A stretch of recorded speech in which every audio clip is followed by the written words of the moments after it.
এটা বলছিলাম ওটা হলো আমাদের নাম কি ডিপ স্টিক। ডিপ স্টিক কাজ কি?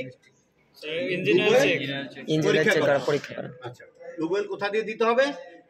এই যে এইটার নাম কি? এটার নাম কিন্তু বলি না, হেড কভার। হেড কভার বা ট্যাপেট কভার। ওটা হলো হেড কভার, এটা হলো tappet cover, pressure cover, pressure cap. Head cover, head cover খুলে আমরা কি দেই? ইঞ্জিন অয়েল দেই। ইঞ্জিন দেই। আর প্রেসার ক্যাপ খুলে কি দেই? পানি দেই, রেডিওটারে পানি। আসসালামু আলাইকুম। তো হয়েছে? আরেকবার বলা হয়েছে না? হয় নাই? হয় নাই। তাহলে এই এটার নাম কি? Head cover. Head cover, head cover বা ট্যাপেট কভার। হেড কভারই আমরা বলবো। আচ্ছা, এটি দিয়ে আমরা ইঞ্জিন অয়েল দেবো। ইঞ্জিন অয়েল দেবো স্যার। আর রেডিওটার পানি দেবো। প্রেসার ক্যাপ না, এটা ই বলি, এটা দেবো পেডেলো প্রেসার ক্যাপ। Pressure cap. এখন তাহলে আমরা ইঞ্জিন অয়েল এবং ব্যাটারির রেডিওটারের পানি সম্পর্কে বলছি, তাই না?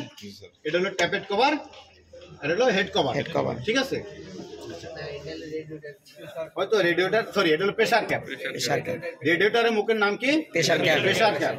আর ইঞ্জিন অয়েল যেখান দিয়ে, এটার নাম কি? Head cover. লুব অয়েল পরীক্ষা করতে কি দিয়ে? Deep stick. মুখস্থ করে দিই। ওইটা হলো ব্রেক। Break oil. ওইটা হলো ক্লাস। এটা হলো হাইড্রোলিক।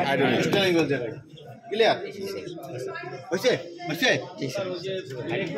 পানি দিতে হবে সাইডে দিয়ে। হলো ওই পারে পানি আমরা এটা দিই। ওই পারে পানি, ওই পারে পানি একটা আর এটা তবে এটা কিন্তু অন্য জিনিস। এটা হলো রিজার্ভ ট্যাঙ্ক। এটা এই যে hydraulic coil, reserve tank. Hydraulic coil সম্পূর্ণ আলাদা, এটা বড় দিন না স্যার। স্যার বাবার আছে, খুলেন। খুলবো কি হবে? ওদিক দিকে মোড় দেন। কোন দিক? হ্যাঁ, ওদিক দেন ভাই। কোয়েন কিন্তু আপনারা স্যার, স্যার এটা তারপর তোমরা দেওয়া উচিত না। আমি জল দিই। বলেন। ধাক্কা দিয়ে দেখি লাগান। লাগাই। হ্যাঁ, দিস ইজ ফুল টাইম।